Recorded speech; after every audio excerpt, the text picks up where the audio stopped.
आइए हम लोग पढ़ते हैं कक्षा 10वीं की गणित का वास्तविक संख्या का चैप्टर 1.2। तो चैप्टर 1.2 के पहला क्वेश्चन क्या दिया गया है। कहा गया कि निम्नलिखित संख्याओं को अभाज्य गुणनखंडों के रूप में व्यक्त कीजिए। यह जो संख्या दिया गया है इसको हमको अभाज्य गुणनखंड के रूप में क्या करना है, व्यक्त करना है। इस टाइप के क्वेश्चन आप लोग निचली कक्षाओं में 7-8 में भी किया करते थे, ठीक है। तो आइए जो पहला आपका दिया है 140, तो इसका पहले अभाज्य गुणनखंड करते हैं। तो देखते हैं 140 है, तो सबसे पहले हम छोटी संख्या 2 से काटते हैं। इसको 2 से भाग लगाएंगे तो 7 0 70 आएगा। फिर 2 से करेंगे तो 2 3 6, 1 बचे बचेगा 10, 2 बचे 10 हो जाएगा। अब जो कि यह 2 से नहीं कटेगा, अब किससे कटेगा, 5 से कटेगा। तो 5 से 7 बार में कटेगा और 7 से 1 हो जाएगा। तो 140 का जो अभाज्य गुणनखंड होगा 2 गुणे 2 गुणे 5 गुणे 7, तो हो जाएगा 2। देखिए 2 बार है तो 2 की पावर 2 गुणे 5 गुणे 7। ये इसका क्या कहलाएगा, अभाज्य गुणनखंड कहलाएगा। क्या कहलाएगा, अभाज्य गुणनखंड कहलाएगा, ठीक है। आइए इसका नेक्स्ट क्वेश्चन देखते हैं। दिया गया 156, तो आप 156 का भी गुणनखंड कर दीजिए। तो सबसे पहले आप किससे करेंगे, 2 से। जब हम 2 से करेंगे तो 2 सत्ते 14 हो जाएगा, 1 16 2 बटे 16। फिर 2 से करेंगे तो 2 3 6 हो जाएगा कितना, 18 हो जाएगा। और 2 9 कितना हो जाएगा, 18। अब 2 से तो यह कटेगा नहीं, कटेगा किससे, 3 से। 3 1 3 और यह हो जाएगा 3 3 9। अब 13 से स्वयं कटेगा 13, क्योंकि 13 एक अभाज्य संख्या है। तो इसका जब हम गुणनखंड लिखेंगे तो इस प्रकार से लिखेंगे कि 156 बराबर 2 गुणे 2 3 गुणे 13, ठीक है। यह हो जाएगा 2 की पावर 2 गुणे 3 गुणे 13। यह इसका क्या कहलाएगा, अभाज्य गुणनखंड कहलाएगा, ठीक है। आइए इसका नेक्स्ट क्वेश्चन जो है आपके सामने क्या दिया गया है, दिया गया है 3825, ठीक है। अब इसको हमको काटना है। तो इसको काटने के लिए आप देखिए 2 से कट नहीं सकता है और 3 से कटेगा कि नहीं, चलिए जोड़ के देख लेते हैं। 3 से 8 3 11, 11 और 7 जोड़ेंगे तो 18 हो जाएगा, जो कि हम इसे 3 से भी काट सकते हैं, ठीक है। देखिए हमको 3 से जो कटेगा उसको पता करने के लिए क्या करें, संख्याओं को जोड़ देते हैं। 5 2 7 और 7 में अगर 8 जोड़ेंगे तो 15, 15 3 कितना जाएगा 18, जो कि 3 से कट जाता है, इसलिए इसमें 3 से भाग कर देंगे। 3 1 3 कट गया। अब 8 के पास उठाएंगे, 3 दूना 6 हो जाएगा। फिर 2 बचे हो जाएगा 22, 3 7 21, फिर 1 बचे हो जाएगा 15, 3 बचे 15 हो जाएगा। क्या फिर यह 3 से कटेगा, यह हो जाएगा 7 5 12 2 14 1 15, यानी फिर 3 से कट जाएगा। 3 चौक के 12 हो जाएगा। फिर 3 दूना 6 हो जाएगा, 1 बचेगा, 3 बचे 15। अब देखिए फिर क्या 3 से कटेगा, तो 4 2 6 हो जाएगा, 6 5 11, जो कि 3 से नहीं कटेगा, क्योंकि 11 3 से विभाज्य नहीं है। तो आप लास्ट में जिसके 5 हो या 0 हो उसको डायरेक्ट आप 5 से काट सकते हैं। तो 5 8 40, 2 बचेगा, 5 25। फिर 5 से हम काटेंगे कितनी बार जाएगा, 17 बार में, और 17 से स्वयं यह कटेगा 1 बार में, ठीक है। तो इसका जो गुणनखंड होगा हम यहाँ पे लिख सकते हैं 3825 का जो गुणनखंड आएगा 3 गुणे 3 गुणे 5 गुणे 5 गुणे 17 बराबर में लिख सकते हैं। 3 2 बार आया तो 3 की पावर 2 गुणे 5 2 बार आया, 5 की पावर 2 गुणे 17। ये उसका क्या कहलाएगा, अभाज्य गुणनखंड कहलाएगा, ठीक है। आइए नेक्स्ट क्वेश्चन इसका जो दिया गया है 5005 का, ठीक है, उसको निकाला जाए। जो आपका चौथा है 5005, इसको पहले देखिए किससे विभाजित होगा। तो आप देख रहे हैं तो हर जगह 5 ही 5 दिख रहा है आपको, यहाँ भी 5 है और यहाँ भी 5 है। तो इसको हम 5 से ही डिवाइड करेंगे, 5 से ही इसको भाग देंगे। तो हम 5 से इसको जब काटेंगे तो कितनी बार में कटेगा, 1 0 0 1।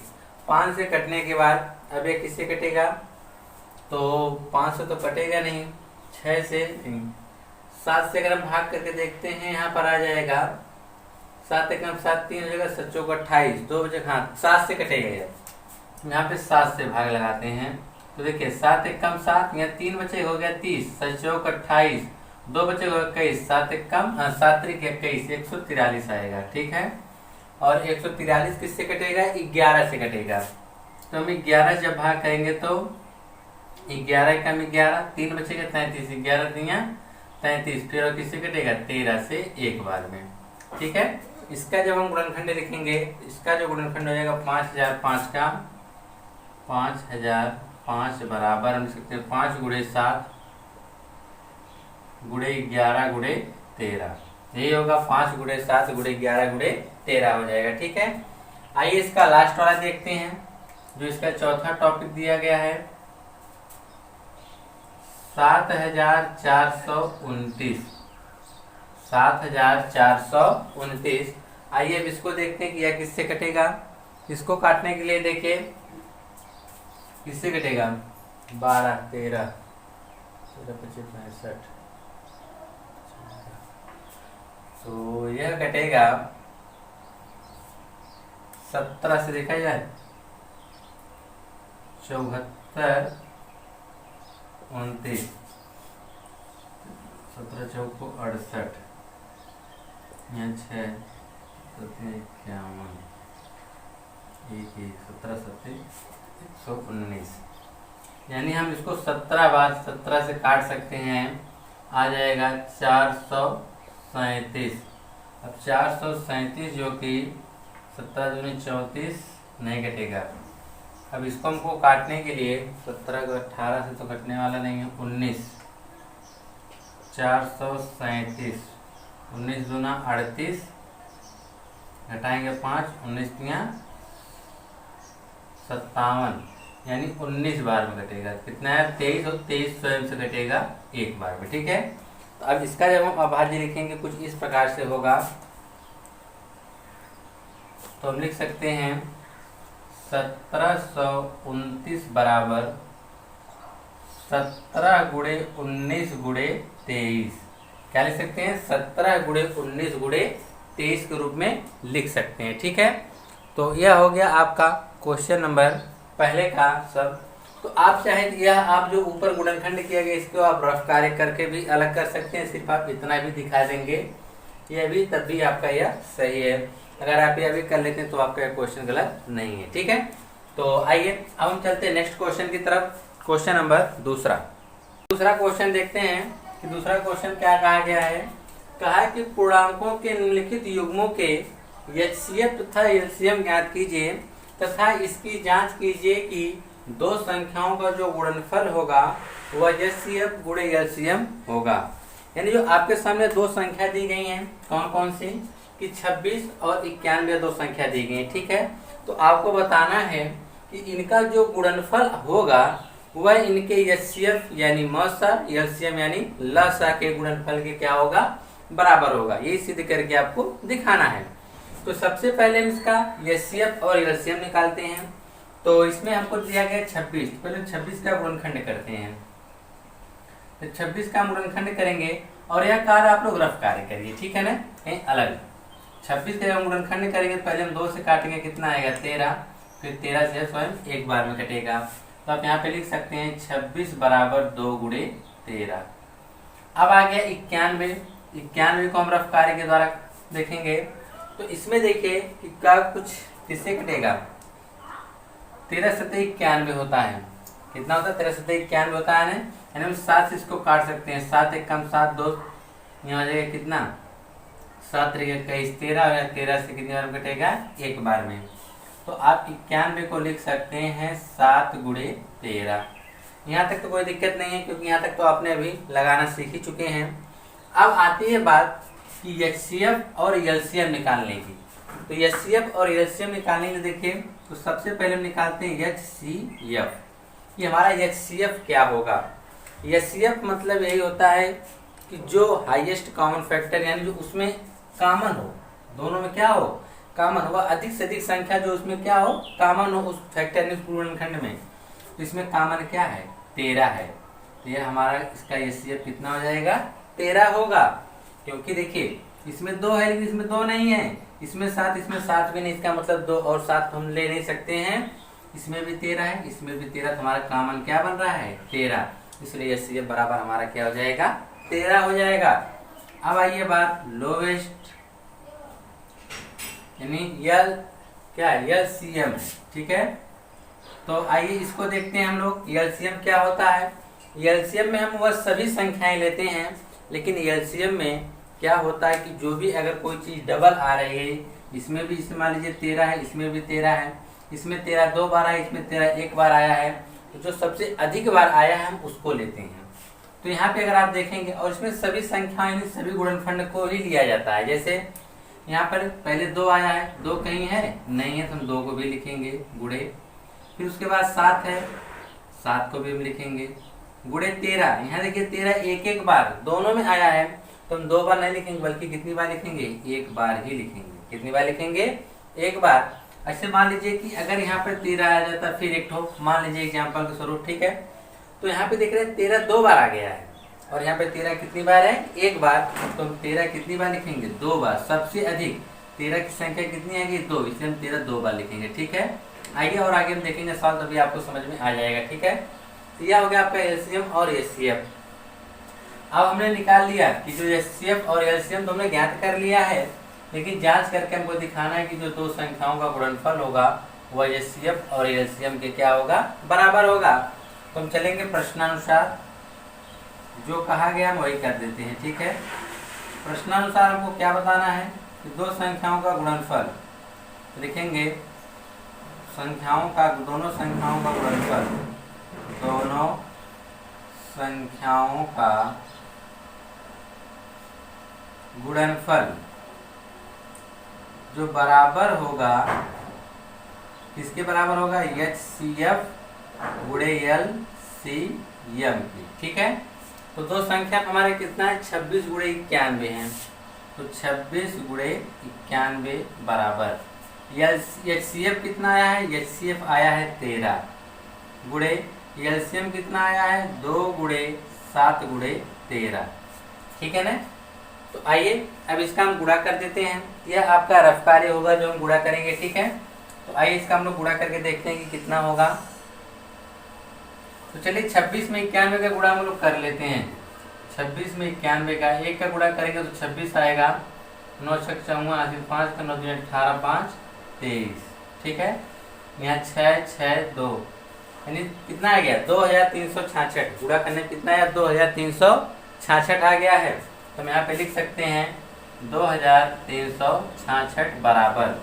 अब इसमें गुणा करते हैं, देखिए 13 का 13 में हम गुणा करेंगे तो 169 आएगा, क्योंकि 13 का वर्ग कितना होता है 169 होता है, और 7 दूनी 14, हम इसमें 14 से गुणा करेंगे, ठीक है।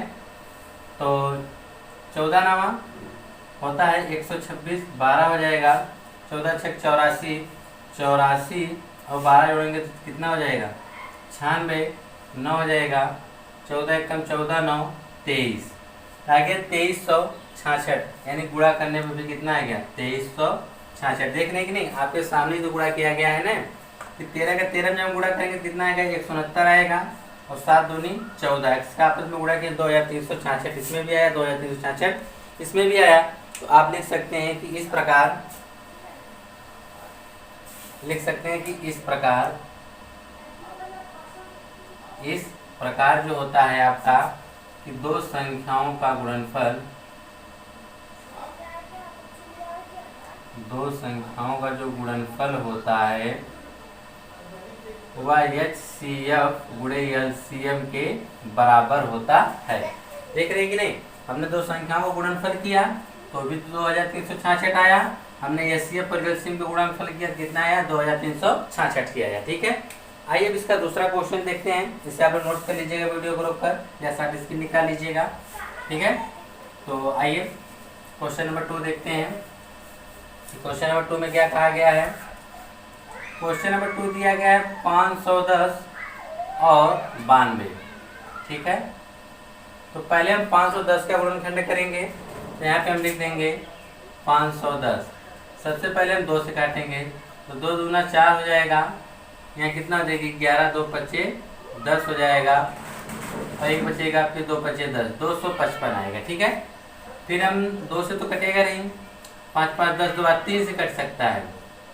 3/24 1 हो जाएगा, फिर 15, 3 बचे 15, फिर 3 से कटेगा नहीं, 5 से कटेगा, 5 एक कम 5, 5 7 35, 17 बार में आ जाएगा। ठीक है, तो हम 510 को क्या लिख सकते हैं, 2 गुणे 3 गुणे 5 गुणे 17।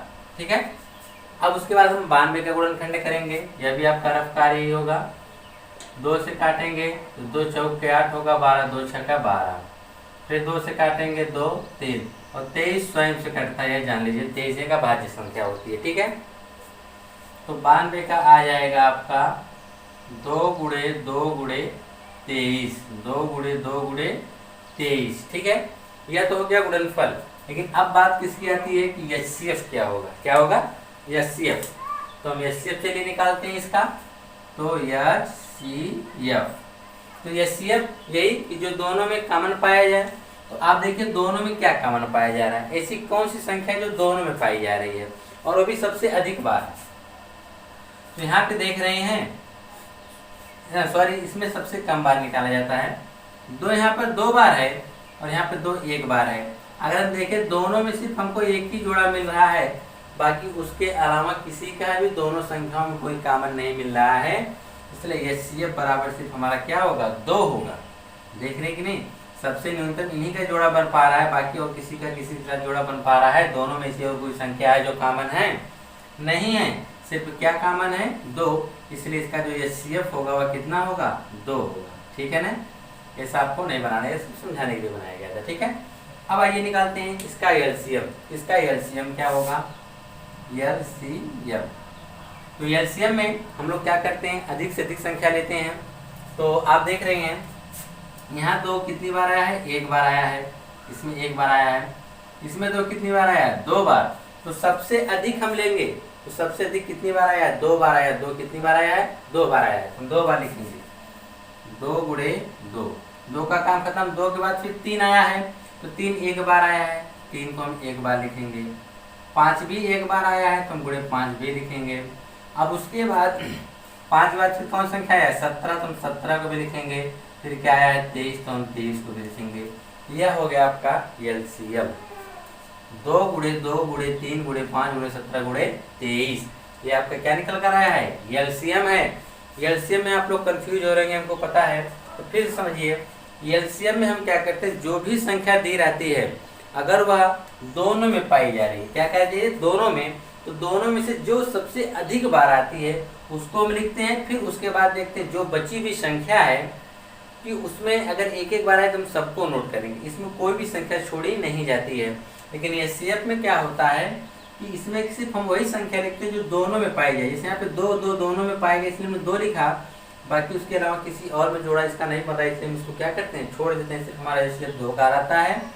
और जब एलसीएम की हम बात करते हैं तो एलसीएम में जो सबसे अधिक बार आता है, जैसे यहाँ पे देखिए 2, इसमें 2 बार आया है, इसमें 1 बार आया है, तो हम इसमें एलसीएम जब लिखेंगे तो 2 सबसे अधिक बार, इसमें हम 2 लिखेंगे। फिर 2 के बाद किसका नंबर आता है 3, तो 3 देखिए 1 बार आया है, तो हम 3 1 बार लिखेंगे। अगर मान लीजिए 3 इसी में 2 बार आया होता, 3 गुणे 3 गुणे 3, मान लीजिए 3 बार आया होता, तो हम इस 3 को 3 बार लिखते हैं यहाँ पर, ना कि 1 बार। लेकिन यहाँ पे सिर्फ 3 एक ही बार आया, इसलिए हम 3 क्या लिखेंगे 1 लिखेंगे, 1 बार लिखेंगे, फिर गुणे 5 लिखेंगे, फिर गुणे 17 गुणे 23। ठीक है, यह तो आपका एलसीएम और एचसीएफ हो गया। आपको सिद्ध क्या करना था, आपको सिद्ध करना है कि दो संख्याओं का जो गुणनफल होगा वह एचसीएफ गुणे एलसीएम के बराबर होगा। तो आ जाइए, तो दो संख्याओं का गुणनफल वह बराबर होगा एचसीएफ गुणे एलसीएम। तो दो संख्या हमारे पास कौन कौन से हैं, 510 गुणे 92, 510 गुणे 92। एचसीएफ इसका कितना आया है 2 आया है। एलसीएम 2 गुणे 2 गुणे 3, फिर गुणे 5 गुणे 17 गुणे 5 गुणे 17 गुणे 23। देख रहे हैं। अब हम आइए इसका गुणा करके देखते हैं। तो 510 गुणे 92 बराबर 2 दूना 4 दूना 8 हो गया। तो 8 और 8 त्रिक के 24 अब 24 का 25 गुणा कर दीजिए, 5 चौक के 20 के 0 80 2 का 5 10 2 12 120 आ गया।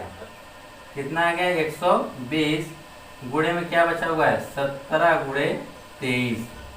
तो चलिए अब हम गुणा करते हैं फिर 510 गुणे 92 बराबर 17 गुणा करते हैं 17 शून्य शून्य 17 दूनी 34 के 4 हासिल 3 का 17 कम 17 3 कितना हो जाएगा 20 गुणे 23। अब हम सबका गुणा कर देते हैं 510 गुणे 92 0 2 10 ठीक है 9 शून्य शून्य 9 1 कम 9 9 25 45 0 2 9 6 4 गुणा करने पर आया 46,920 बराबर। अब इसका गुणा करके हम लोग देखते हैं 2040 में 23 का गुणा करना है 3 शून्य शून्य 3 चौक के 12 3 दूनी 6 और फिर उसके बाद हो जाएगा 0 8 0 4 0 2 9 6 4 46,920 इसमें भी आ गया। तो 46,920 देख रहे हैं दोनों पक्ष बराबर आ गया कि नहीं आ गया। जब दोनों पक्ष बराबर आ गया तो हम कह सकते हैं कि इस प्रकार से यह दोनों संख्याएं जो आपस में क्या होंगे इस प्रकार से दोनों संख्याओं का जो गुणनफल होगा वह एचसीएफ गुणे एलसीएम की क्या होगा बराबर होगा। ठीक है, यह था आपका क्वेश्चन नंबर 2। आइए क्वेश्चन नंबर 3 देखा जाए कि क्वेश्चन नंबर 3 कैसे लगेगा। तो इसको आप लोग नोट्स कर लीजिएगा।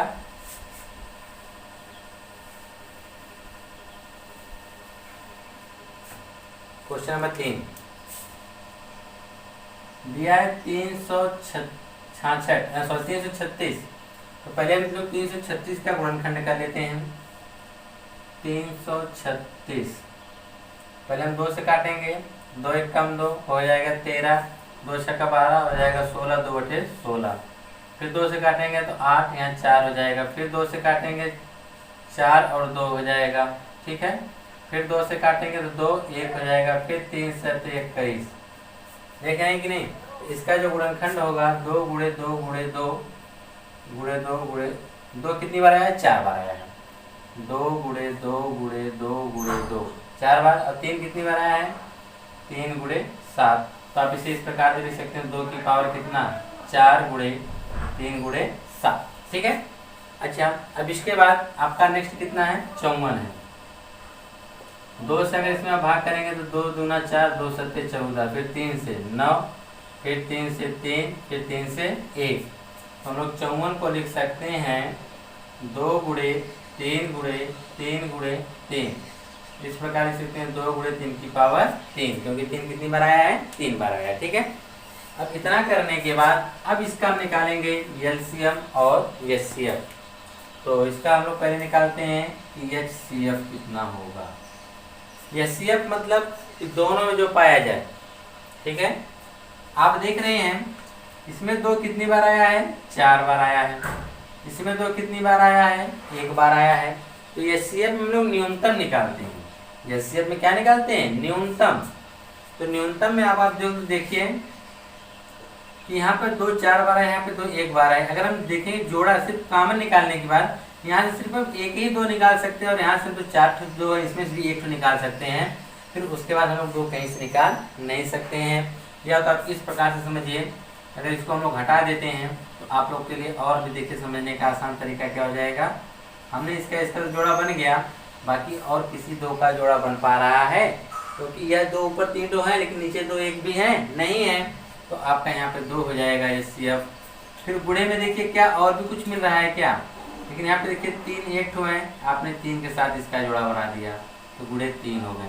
और किसी का ऊपर नीचे जोड़ा बन रहा है नहीं बन रहा है, जाहिर सी बात होगी एचसीएफ इसका कितना आ जाएगा 6 हो जाएगा। एचसीएफ इसका कितना आ जाएगा 6 आ जाएगा। ठीक है, ऐसा आप लोग को नहीं बनाना है, तो आपको समझाने के लिए बनाया गया था। ठीक है, तो यहाँ पे जो संख्या मिट गई उसको लिख देते हैं 2 गुणे ये आपका 3 था, फिर गुणे यहाँ भी आपका क्या था 3 था। ठीक है, और ये आपका गुणे। अब उसके बाद हम निकालेंगे एलसीएम।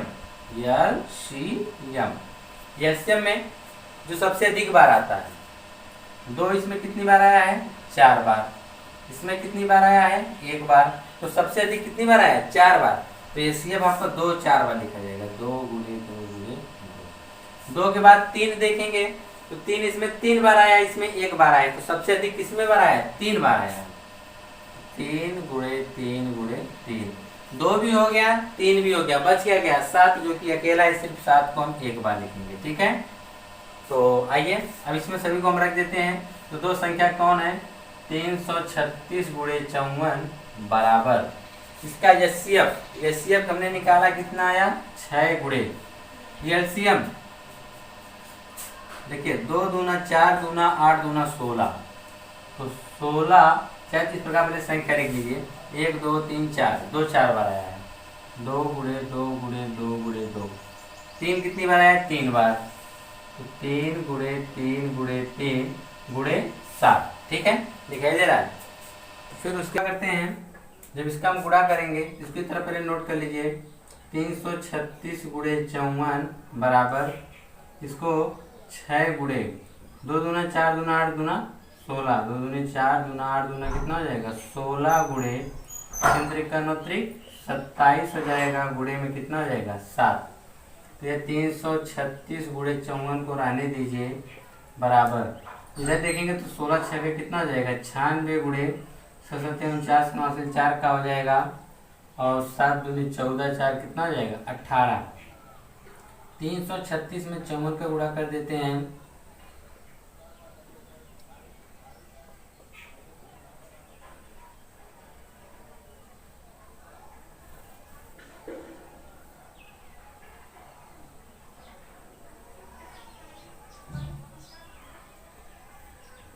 अठारह 1,144 बराबर, इसमें हम इसका गुणा करते हैं 96 का, इसमें मैंने गुणा किया कितना है? 18,144 आ गया। ठीक है, तो देख रहे हैं इसका हमने जब गुणा किया तो दोनों पक्ष आपस में क्या आ गए? जब दोनों पक्ष बराबर आ गए तो इस प्रकार से हम कह सकते हैं कि जो दो संख्याओं का गुणनफल होगा वो एचसीएफ गुणे एलसीएम की क्या होगा? बराबर होगा। ठीक है, तो यह था आपके क्वेश्चन नंबर दूसरे का तीसरा। ठीक है, आपका पहला और दूसरा क्वेश्चन कंप्लीट हो चुका है। आइए अब हम चलते हैं नेक्स्ट क्वेश्चन नंबर 3। आइए क्वेश्चन नंबर 3 देखा जाए कि क्वेश्चन नंबर 3 में आपसे यही कहा गया है कि अभाज्य गुणनखंड विधि द्वारा निम्नलिखित पूर्णांकों का एचसीएफ तथा एलसीएम ज्ञात कीजिए। और इसमें आपको अभाज्य गुणनखंड विधि द्वारा एचसीएफ और एलसीएम निकालना है। तो आपके सामने 3 संख्याएं दी गई हैं, 12 15 और 21। तो पहले हम इसका 12 का हम लोग गुणनखंड करेंगे, वह भी आपका रफ कार्य होगा। तो 12 का जो गुणनखंड करेंगे तो 6, फिर 2 से 3, फिर 3 से 1, लिख सकते हैं 2 गुणे 2 गुणे 3। 15 का हम लोग करेंगे तो 15 का आप लोग जानते हैं 3 बचे 15। ठीक है, तो इसका जो हो जाएगा 15 का, तो 15 के देखिए यहाँ पर क्या हो जाएगा? 3 गुणे 5 हो जाएगा। ठीक है, आइए जब हम 21 का करेंगे तो इसका आप लोग जानते हैं कि 21 का जो कितना होता है? 21 का होता है 3 गुणे 7 हो जाएगा, 7 तरीके 21 हो जाएगा। ठीक है, तो इसकी एचसीएफ की बात किया जाए कि इसका एचसीएफ कितना होगा? तो आप देखिए क्या ऐसी कोई संख्या है जो तीनों में कॉमन पाई जा रही है? तीनों में आप देखिए यहाँ पे 2 है, इसमें 2 नहीं है, इसमें 3 है, इसमें भी 3, इसमें भी 3 है, 1 3 इसमें, 1 3 इसमें, 1 3 इसमें है। तो यहाँ पर सिर्फ हमारा एचसीएफ कितना निकलेगा? 3। 5 इसमें, ना इसमें, ना इसमें, 7 इसमें, तो 7 इसमें किसी इसमें नहीं है। तो एचसीएफ आपका कितना आ जाएगा? 3, क्योंकि यही 3 इन तीनों में क्या है? कॉमन है। 3 रहेगा तुम तीनों में देखेंगे, यहाँ पे अगर 4 संख्या आएगी तुम चारों संख्या में देखेंगे, जो कॉमन रहेगा वही आपका क्या कहलाएगा? एचसीएफ कहलाएगा। ठीक है, आती है बात की अब एलसीएम क्या होगा? तो एलसीएम ही देखिए, तो एलसीएम यहाँ पे 2 की कितनी बार आया है? 2 बार, तो हम 2 को 2 बार लिखेंगे। 3 1 बार आया है, यहाँ पर भी 1 बार, यहाँ पर भी 1 बार, तो 3 सिर्फ 1 ही बार नोट होगा। फिर उसके बाद क्या नोट होगा? 5 नोट होगा, फिर इसके बाद क्या नोट होगा? 7। आप गुणा कर दीजिए, 2 दूना कितना हो जाएगा? 4, 4 तिहाई 12, 12 पचे 60, और 60 है, अब 7 में गुणा करेंगे तो कितना होता है? 7 6 यानी 60 गुणे 7 कर दीजिए, तो 7 6 42 होता है, यानी 420 आएगा। कितना आएगा? 20 आएगा। तो जो इसका एलसीएम आएगा वह 420 आएगा। ठीक है, आइए अब इसके बाद इसका नेक्स्ट पार्ट जो है दूसरा वाला देखा जाए। कि दूसरा वाला क्या आता है। तो जब हम दूसरा हल करेंगे तो आप देखेंगे 17 है, तो 17 एक अभाज्य संख्या है, तो 17 का जो गुणनफल होगा या तो 17 का 1 से कटेगा या तो स्वयं से कटेगा। तो आप चाहे यहाँ पे लिख सकते हैं 1 गुणे 17 या डायरेक्ट 17 लिख दीजिए, कोई मतलब नहीं है। फिर यहाँ पे आप 23 है, तो 23 से कटता है तो 1 गुणे 23 लिख सकते हैं। 29 भी आपकी एक अभाज्य संख्या है, तो आप लोग 1 गुणे 29 लिख सकते हैं, क्योंकि 17 से कटेगा, 23 से कटेगा, 29 से कटेगा। और आप जानते ही हैं एक किसी की भी गुणज में आप लिख सकते हैं, चाहे यहाँ पर भी आप लोग गुणे 1 लिख देंगे तो कोई फर्क पड़ने वाला नहीं है। तो अगर आप देखेंगे तो 1 भी इसमें कॉमन है, तो आप 1 भी निकालेंगे तो अपने क्या आएगा, 3 कम 3 ही आएगा, कुछ अलग मिलने वाला आपको नहीं है। तो यहाँ पर भी हमने 1 लिख दिया, क्यों? क्योंकि हम जानते हैं इसका गुणनखंड होगा ही, हमको कुछ कॉमन मिलेगा नहीं। जब कुछ कॉमन नहीं मिलेगा तो उसका एचसीएफ हमारा क्या कहलाएगा, 1 कहलाएगा। इसका जो एचसीएफ होगा वह कितना होगा, 1 होगा। क्यों? क्योंकि आप देख रहे हैं हमने 1 तीनों में मिल रहा है। 1 तो हर संख्या में मिलता है, चाहे आप कोई भी संख्या ले लीजिए उसका गुणनखंड करेंगे कोई मिलेगा नहीं, लेकिन आप उसका 1 जरूर मिलेगा। तो यह एक अभाज्य संख्या, इसका 1 होगा, और यह स्वयं संख्या होगी, 1 होगा वह स्वयं संख्या होगी। तो इसका जो एचसीएफ आएगा वह कितना आएगा, 1 आएगा। जब हम बात करेंगे एलसीएम का, तो एलसीएम में देखिए चाहे तो आप 1 लिखें या ना लिखें, अगर आप 1 लिख भी दे रहे हैं तो भी आपसे कोई फर्क पड़ने वाला नहीं है। 1 गुणे 17 गुणे 23 गुणे 29, 1 का आप 17 में गुणा करेंगे तो 17 ही आएगा। अब 17 का हम 3 में गुणा करते हैं, इसमें गुणा करते हैं, 17 3 51 के 1 हासिल 5 का हो जाएगा, 17 दूनी 34, 34 5 39, और गुणे कितना हो जाएगा, 29। इसी में हम 29 का गुणा कर देते हैं, ठीक है।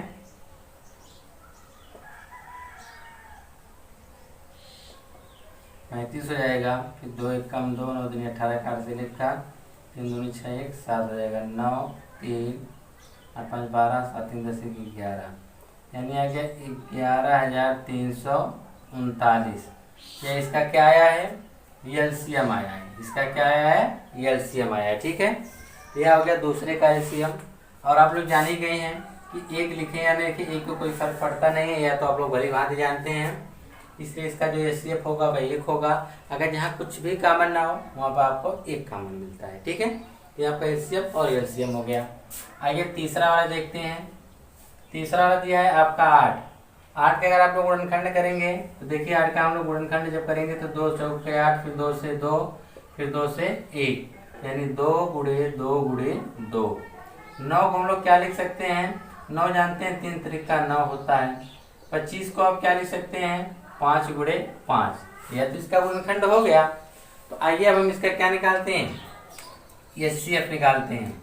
तो इसका जब हम एचसीएफ की बात करेंगे तो क्या इसमें कुछ भी कॉमन दिख रहा है, इसमें 2 है और 2 किसी में नहीं है, इसमें 3 है तो 3 किसी में नहीं, इसमें 5 है तो किसी में नहीं है। तो जहाँ कुछ नहीं मिलता है कॉमन, वहाँ पे क्या मिलता है कॉमन, 1, यानी उसका जो एचसीएफ होगा वह 1 होगा। आप यह मत कभी गलती से कर दीजिएगा कि इसका एचसीएफ कॉमन कुछ नहीं मिला तो हम 0 लिख देंगे। किसी भी संख्या का एचसीएफ कभी 0 नहीं हो सकता है। अगर आप 0 करेंगे तो पूरी संख्या क्या हो जाएगी, 0 हो जाएगी, ठीक है। इसलिए यहाँ पे कुछ नहीं कॉमन मिलेगा तो क्या मिलेगा, कॉमन 1 मिलेगा, ठीक है। तो एलसीएम निकालेंगे। तो एलसीएम में आप देख रहे हैं 2 कितनी बार आया है, 3 बार, तो 2 की पावर 3 गुणे 3 कितनी बार आया है, 2 बार आया है, गुणे 5 कितनी बार आया है, 2 बार आया है, ठीक है। तो इसका जब हम गुणा करेंगे तो कितना हो जाएगा, 8 गुणे 3 तरीका 9 गुणे 5 25 हो जाएगा। आइए हम 25 के गुणे जब हम 8 में करते हैं, 25 8 कितना हो जाएगा, 200 गुणे 9 कर देंगे, 9 दूनी 18 हो जाएगा, 9 दूनी 18 और 0 1800 हो जाएगा, ठीक है। यानी इसका जो एचसीएफ आएगा वो 1 आएगा और एलसीएम कितना आएगा, 1800 आएगा, ठीक है। तो यह था आपका क्वेश्चन नंबर 3। आइए नेक्स्ट क्वेश्चन। क्वेश्चन नंबर 4 में दिया है कि एचसीएफ जो है वह 306 और 657 का वह कितना आ रहा है, 9 आ रहा है। तो आपको बताना है कि एलसीएम 306 और 657 का क्या होगा। देखिए फिर से समझिए क्वेश्चन क्या कहा है, कहा जो एचसीएफ है वह किसका क्या होगा, एचसीएफ है 306 और 657, ये 2 संख्याएं हैं, इनका जो एचसीएफ आया वह 9 आया है। तो इन्हीं का आपसे क्या पूछ रहा है, एलसीएम पूछ रहा है।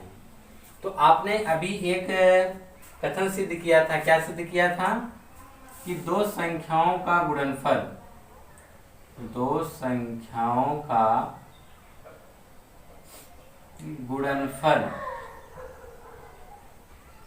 बराबर होगा HCF गुणे LCM के। ठीक है, तो आपको निकालना क्या है, LCM निकालना है। तो HCF इधर गुणा इधर आएगा तो क्या हो जाएगा, बटा में।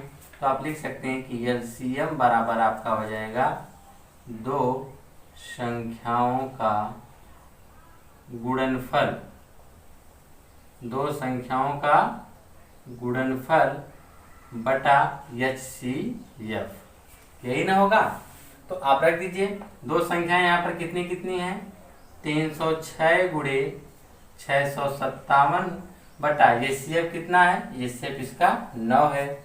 देखिए 9 से अगर हम भाग करते हैं इसमें तो कोई कटता है, आप 9 से 306 को काट सकते हैं तो हो जाएगा 9 त्रिक 27, 3 बचेगा हो जाएगा 36, 9 चौक के 36, तो इसका 34 गुणे 657, तो 657 गुणे हम 34 कर देंगे, 7 चौक 28, 2 4 25 20, 2 22, 2 5 चौक 24, 2 26, 21, 2 का 5 15 17 7 1 6 18 19, 8 3 13 12 1 सॉरी 12 2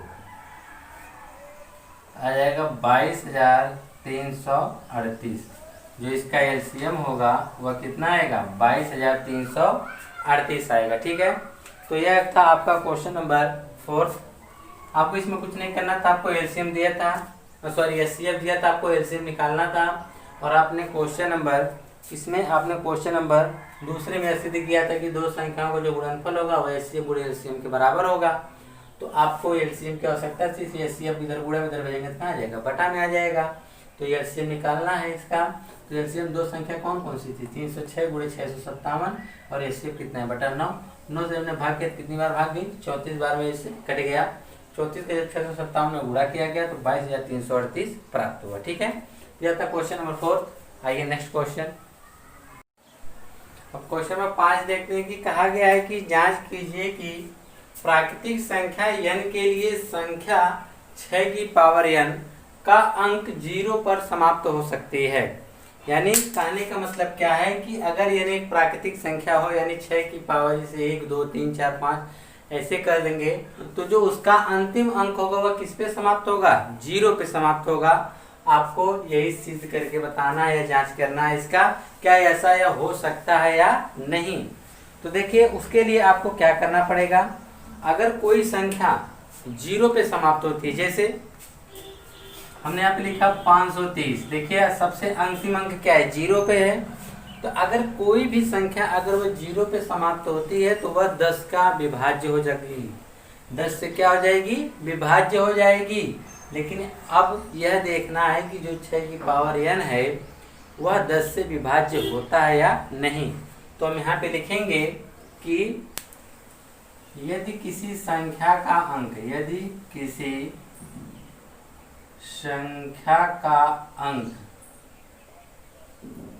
0 पर समाप्त हो रहा है, 0 पर समाप्त हो रहा है तो वह 10 से विभाज्य होगी, वह 10 से क्या होगी, विभाजित होगी या विभाज्य होगी। ठीक है, विभाजित होगी। या आप यह भी कर सकते हैं, या 10 का जो गुणनखंड होगा 2 गुणे 5, या 2 और 5 से विभाजित होगी।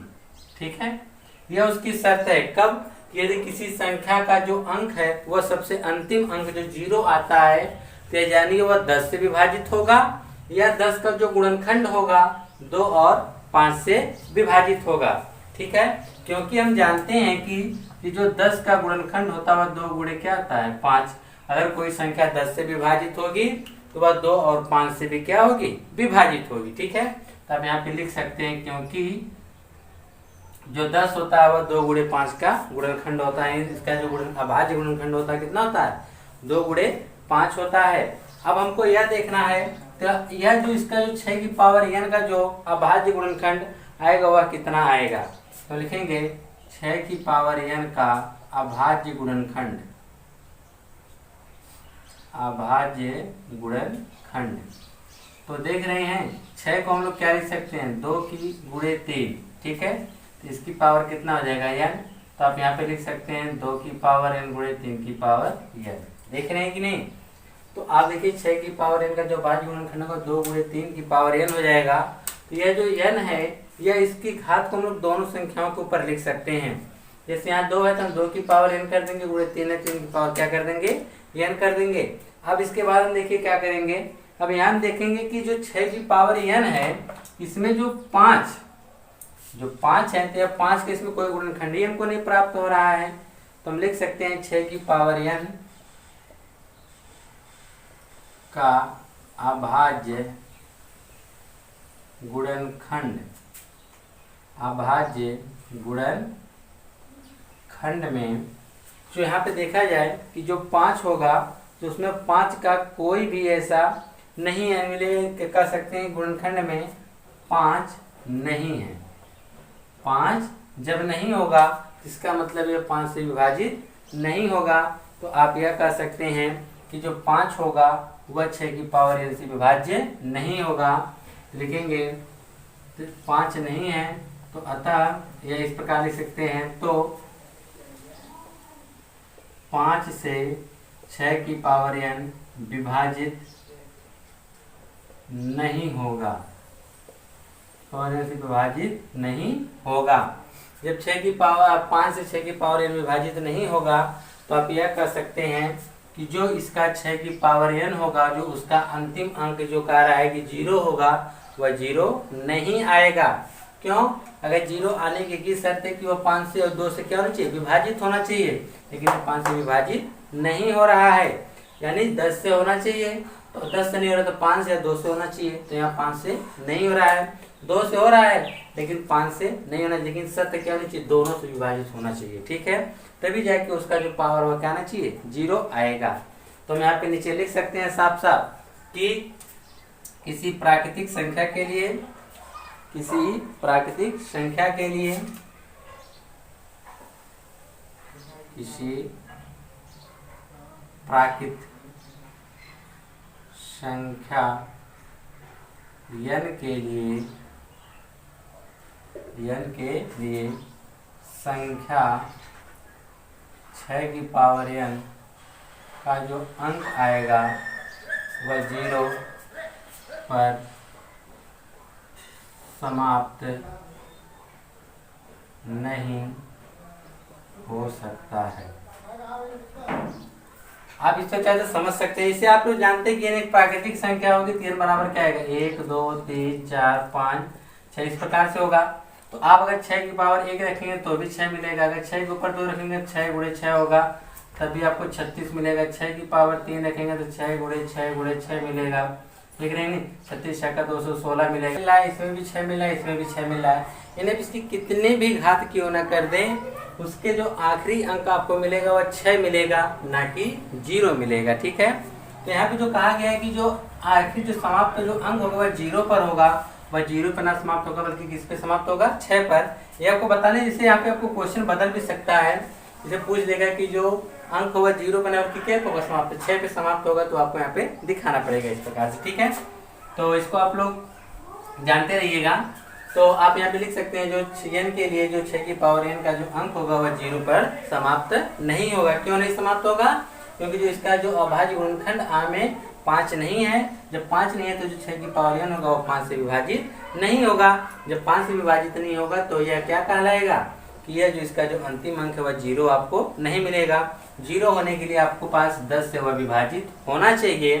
तो 10 से जब विभाजित होगा तो 10 से विभाजित का मतलब 2 और 5 उसके में दोनों में गुणनखंड मिलने चाहिए।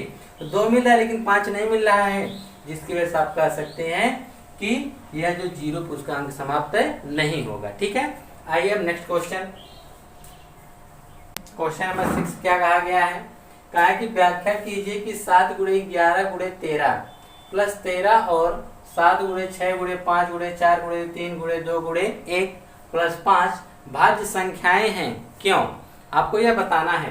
तो देखिए भाज्य संख्याओं की एक शर्त होती है, जो भाज्य संख्याएं होती हैं उसका जो गुणनखंड होता है, भाज्य गुणनखंड होता है, वह 2 से अधिक होना चाहिए। क्या होना चाहिए? 2 से अधिक होना चाहिए। तो आप यहाँ पे लिख सकते हैं कि भाज्य संख्याओं का गुणनखंड 2 से अधिक होते हैं, कितना? 2 से क्या होते हैं? अधिक होते हैं। ठीक है, तो पहली जो संख्या इसका दी गई है, तो चलिए इसको हम लोग देखते हैं। इसमें दिया गया है 7 गुणे 11 गुणे 13 प्लस 13। तो अब हम इसको हल करेंगे। तो इसको हल करने के लिए देखिए यह पूरा इसमें 13 दिया है, 7 गुणे 11 गुणे 13 प्लस 13। तो इनमें देखिए कुछ कॉमन है क्या? इसमें देख रहे हैं हम कुछ कॉमन है, या तो इसको आप गुणा करके जोड़ेंगे तो आपको लंबा लग जाएगा। जिसको इस प्रकार से इसमें देखिए 13 कॉमन है, तो 13 को निकाल लिया। तो क्या बच गया? 7 गुणे 11, यहाँ से 13 तो हमने बाहर ही निकाल लिया, प्लस 13 यहाँ से निकल क्या बच गया? 1। तो हो गया 13। 11 में जब हम 7 का गुणा करेंगे तो 11 से 13 77 हो जाएगा, प्लस 1 हो जाएगा। लिख सकते हैं 13 गुणे 77, 1 कितना हो जाएगा? 78 हो जाएगा। कितना हो जाएगा? 78 हो गया। तो यहाँ पर तो 2 गुणनखंड आ रहा है, लेकिन आप लोग चाहे इसमें गुणे 1 लिख देंगे तो कोई फर्क पड़ने वाला है नहीं है। तो या तो आप इस प्रकार से लिख दीजिए, या जो आपका यह 78 आया है इसको आप यह भी लिख सकते हैं 13 गुणे 13 6 78, 13 गुणे 6 भी लिख सकते हैं। देखिए यहाँ पे 2 से अधिक गुणनखंड हो गए कि नहीं? तो चाहे तो आप 6 को भी अलग कर दीजिए, 2 गुणे 3 में बदल दीजिए। समझ रहे हैं कि नहीं? यानी 2 से अधिक हो गया तो यह संख्याएं क्या हो जाएंगी? भाज्य हो जाएंगी। तो गुणनखंड आप देख रहे हैं 2 से क्या है? अधिक है।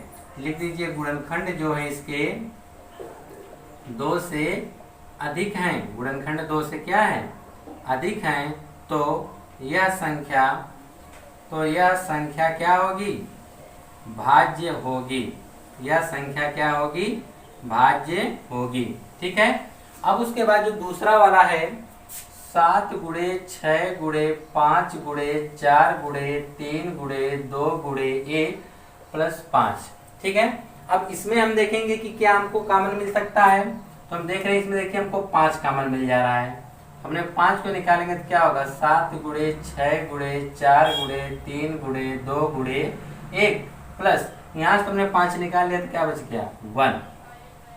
ठीक है ना? अब आप सोचते होंगे कि यह सब में क्यों? क्योंकि जो गुणा में होता है वह एक ही संख्या को माना जाता है, वह एक ही पद होता है। और प्लस देखिए पदों को अलग करने का काम प्लस और माइनस करते हैं।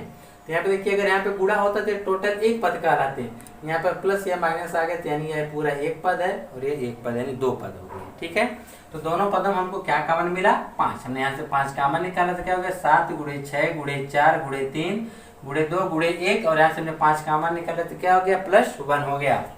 तो 5। अब क्वेश्चन में देखिए तो क्या हो जाएगा? गुणा कर दीजिए, 2 1 कम 2, 2 3 6, 6 चौक 24, यानी कितना हो गया? अब 7 6 42 हो जाएगा, गुणे 7 6 42 हो गया, 4 3 12 दूनी 24, 1 कम 24, और प्लस में कितना हो गया? 1 हो गया। तो चलिए इसका हम लोग गुणा कर देते हैं। 42 और 24 का हम जब गुणा करेंगे तो 4 दूनी 8, 4 चौको 16, 4 8, 8 0 1008 आ जाएगा। ठीक है, तो यहाँ पे लिख सकते हैं 5 गुणे 1008, सॉरी 1008 नहीं बल्कि 1008 प्लस 1, तो आ जाएगा 5 गुणे 1008 में अगर आप 1 जोड़ेंगे कितना आ जाएगा? 1009 आ जाएगा। कितना आ जाएगा? 1009 आ जाएगा। तो अब इसके बाद देखिए आप क्या करेंगे। तो इसके गुणन में आप चाहे तो 1 भी लिख सकते हैं, गुणे 1 भी कर देंगे तो भी देखेंगे आप यहाँ पर इसके जो गुणनखंड है वह क्या है? 2 से अधिक है।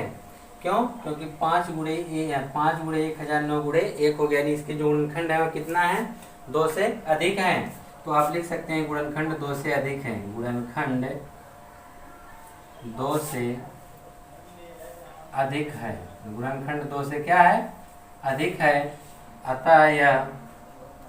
अतः यह कैसी संख्या होगी? भाज्य संख्या होगी। कैसी संख्या होगी? भाज्य संख्या होगी। आइए हम आपको अभाज्य बताते हैं, इनमें अंतर क्या है। आप लोग सोच रहे होंगे गुणे 1 लगा देने से कोई फर्क नहीं पड़ता, तो कैसे यह अभाज्य हो गई। तो देखिए, जैसे अगर आप जानते हैं कि 13 आपकी एक अभाज्य संख्या है, इसका जब भी आप गुणनखंड करेंगे तो आप 1 गुणे 13 लिख सकते हैं, इसके अलावा कुछ भी नहीं लिख सकते हैं। अगर 17 लेने तो 1 गुणे 17, इसका जो भी गुणनखंड आएगा सिर्फ और 2 ही अंक होगा। अभाज्य की शर्त यही होती है कि या तो 1 से कटे या तो स्वयं से कटे। तो इसके जो गुणनखंड प्राप्त होंगे आप किसी भी तरह से करेंगे, इसके 2 ही गुणनखंड प्राप्त होंगे। और इसमें आप देखिए, अगर हम 5 नहीं रहता तो आप इसे क्या कहते हैं, अभाज्य गुणनखंड, लेकिन इसके गुणे में 5 है, जिस वजह से आप इसको क्या कहेंगे, भाज्य गुणनखंड कहेंगे। ठीक है, ये जो संख्याएं भाज्य हैं, अगर यहाँ पर ये 5 नहीं होता तो आप कहते हैं अभाज्य संख्या है, 5 है तो आप क्या कहेंगे, भाज्य संख्याएं। ठीक है, तो यह था दोनों में अंतर, भाज्य और अभाज्य में। तो इस प्रकार से आपका क्वेश्चन नंबर 6 कंप्लीट होता है। आइए इस चैप्टर का लास्ट क्वेश्चन देख लिया जाए। आइए क्वेश्चन नंबर हम लोग 7 देखते हैं। तो क्वेश्चन नंबर 7 ज्यादा बड़ा होने की वजह से इसको लिख नहीं रहे, आप लोग बुक में देख लीजिएगा। कहा है किसी खेल के मैदान में, मैदान के चारों ओर एक वृत्ताकार पथ है। कोई एक खेल का मैदान है, उसके चारों तरफ एक क्या कोई वृत्ताकार पथ है। इस मैदान का एक चक्कर लगाने में सोनिया को 18 मिनट लगते हैं। इस जो वृत्ताकार मैदान का जो वृत्ताकार पथ है, उसका एक चक्कर लगाने में सोनिया को कितना समय लगते हैं, 18 मिनट। जबकि इसी मैदान का एक चक्कर लगाने में रवि को 12 मिनट लगते हैं। तो मान लीजिए वे दोनों एक ही स्थान और एक ही समय पर चलना प्रारंभ करके एक ही दिशा में चलते हैं, कितने समय बाद वे पुनः एक ही स्थान पर मिलेंगे। जैसे कोई एक मैदान है, उसके चारों तरफ एक कोई क्या है, वृत्ताकार पथ है। ठीक है ना, वृत्ताकार कोई एक क्या है, पथ है। अब इस पे वे लोग दौड़ लगा रहे हैं, क्या लगा रहे हैं, दौड़ या चक्कर लगा रहे हैं। ठीक है, तो यहाँ से मान लीजिए दोनों स्टार्ट करते हैं, दोनों क्या करते हैं, स्टार्ट करते हैं। यहाँ पर मान लीजिए सोनिया है और यहाँ पर रवि है। ठीक है, अब क्या होता है कि सोनिया को एक चक्कर लगाने में पूरा यहाँ से यहाँ तक 18 मिनट लगता है। कितना मिनट लगता है, 18 मिनट लगता है। जबकि रवि को यही चक्कर पूरा कंप्लीट करने में कितना समय लग जाता है, 12 मिनट लगता है। कितना मिनट लगता है, 12 मिनट लगता है। अब दोनों क्या कर रहे हैं, यहाँ से एक साथ चलना प्रारंभ कर देते हैं।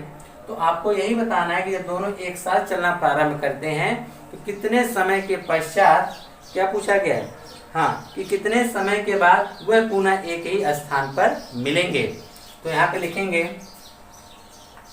तो एक चक्कर लगाने में, एक चक्कर पूरा करने में सोनिया को लगा समय, सोनिया के द्वारा लिया गया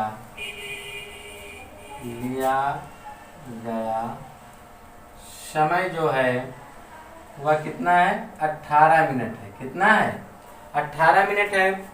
और एक चक्कर पूरा करने में, एक चक्कर पूरा करने में रवि के द्वारा लिया गया जो समय होगा, ये सब आप लोग लिख लीजिएगा। ठीक है, लिया गया जो समय होगा वह कितना होगा, 12 मिनट होगा। ठीक है, अब आपको यह बताना है कि यह पुनः कब मिलेंगे। पुनः मिलने के लिए इसका हमको क्या निकालना पड़ेगा, एलसीएम निकालना पड़ेगा। क्या निकालना पड़ेगा, एलसीएम निकालना पड़ेगा। तो पूछा कितना समय बाद वह पुनः प्रारंभिक स्थान पर मिलेंगे ने, लिखेंगे प्रारंभिक स्थान पर मिलने का, प्रारंभिक स्थान पर पुनः मिलने का, प्रारंभिक स्थान पर पुनः मिलने का समय जो होगा वह एलसीएम होगा किसका, 18 और 12 का। ठीक है ना, तो आइए हम लोग 18 का और 12 के एलसीएम निकालते हैं। तो 18 बराबर, तो 18 का हम गुणनखंड करेंगे तो कितना आएगा, 2 9 3 फिर 3 1, यानी 2 गुणे 3 गुणे 3 होगा। और 12 का जब हम लोग करेंगे तो 12 गुणनखंड कर दीजिए, 2 से काटेंगे तो 6, फिर 2 से काटेंगे 3, फिर 3 से काटेंगे तो 1, तो 2 गुणे 2 गुणे 3 हो जाएगा। तो इसका जो एलसीएम होगा वह क्या होगा, तो एलसीएम देखिए इसका क्या हो जाएगा, 2 गुणे 2, यानी 2 गुणे 2 होगा। फिर उसके बाद यहाँ तो 2 हो गया, 2 का देखिए सबसे अधिक बार 2 आया, इसमें एक बार, इसमें 2 बार। तो सबसे अधिक बार हम लेते हैं 2, कितनी बार आएगा, 2 बार। यहाँ 3 कितनी बार आया, 2 बार। यहाँ 1 बार आया है, तो सबसे अधिक कितनी बार आया, 2 बार। तो 3 हम 2 बार लिखेंगे। ठीक है, यह हो गया इसका एलसीएम। इसका हम जो गुणा करेंगे तो 2 दूना 4, 4 3 12, 12 3 36, यानी 36 मिनट बाद वह पुनः एक ही स्थान पर दोबारा मिलेंगे। कितने मिनट बाद? 36 मिनट बाद वे पुनः एक ही जहाँ से वो प्रारंभ किए थे वहां पर पुनः वह एक बार फिर मिलेंगे। ठीक है, कब? 36 मिनट बाद। ठीक है, तो इस प्रकार से ये आपकी प्रश्नावली 1.2 समाप्त होती है। अब हम आपसे अगली वीडियो में मिलेंगे अगली प्रश्नावली के साथ। धन्यवाद।